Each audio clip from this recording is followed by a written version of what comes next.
So yes, my name is Raquel. I am a Labour Party activist. I'm also a migrant. I'm from Brazil.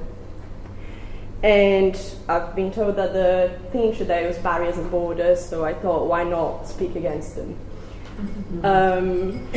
So obviously we are not talking in a vacuum here. There is a context, and a context in which tens of millions of people are going to lose their rights to cross borders, their rights to family, their rights to work. And it's very, very sad, but we also have an opportunity to change some people's minds. So in the Labour Party, for example, we saw that during the campaign and door knocking, the rhetoric was very much pro-migrant. But what we got in our manifesto last year was we still had things such as no recourse to public funds, which, to people that don't know, means that basically loads of migrants that come here on a visa like me, if I am unemployed or if I need anything from the welfare state, I don't have any of that. And I have to pay a fee to use the NHS, and that also means that loads of people get scared away from using those things. So where we start, borders seem like a very natural thing, just something that exists, but it was not always that way. Actually, until 1905, we didn't really have immigration controls in Britain.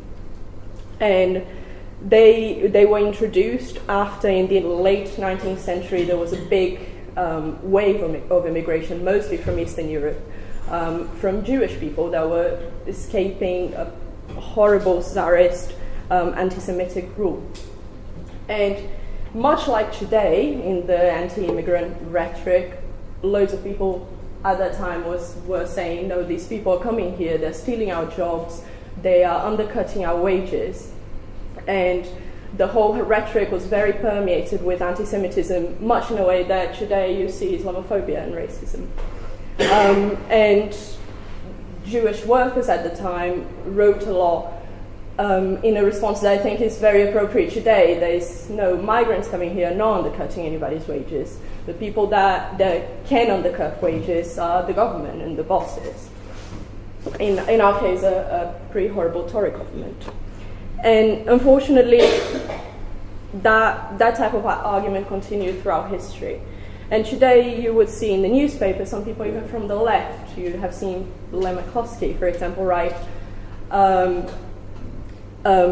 things like that we could have immigration controls that are democratic and progressive. And what he means is if we had socialist government or a government that is more democratic, then we could control immigration and control the flux of labour into the country in a way that we could control the level of the wages and the conditions of the work. But what's really bad about that is that when you talk about labour, you're completely dehumanising the whole thing. Labour is not like bringing in iPhones or bringing in clothes into the country. It's bringing in people that have families, have lives.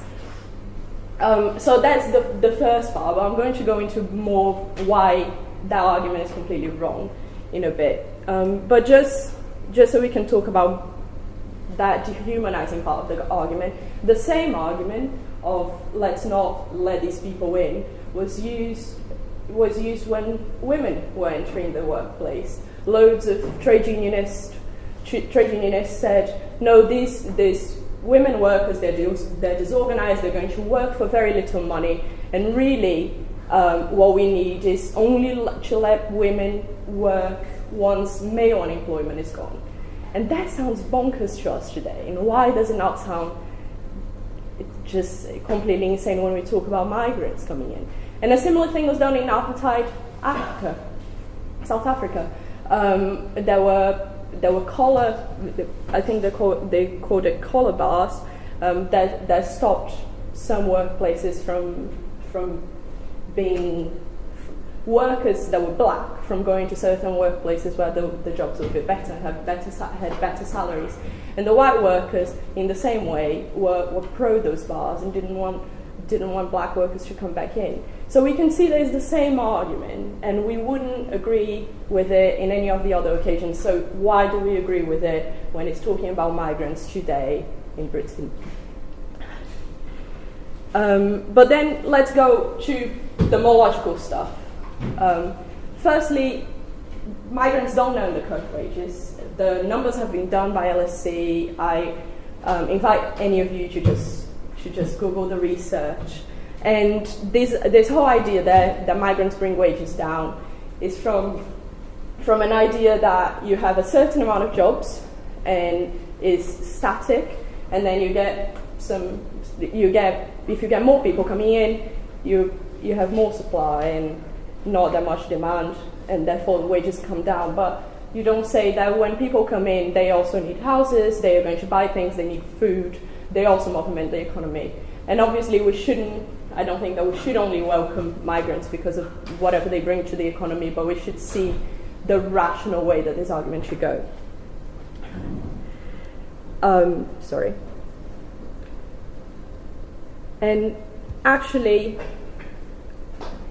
in the same way that migrants don't bring wages down, immigration controls bring wages down, because what brings wages up, what brings conditions up, what has created any of the good things that we have today, like the NHS, are people and are movements from the bottom up.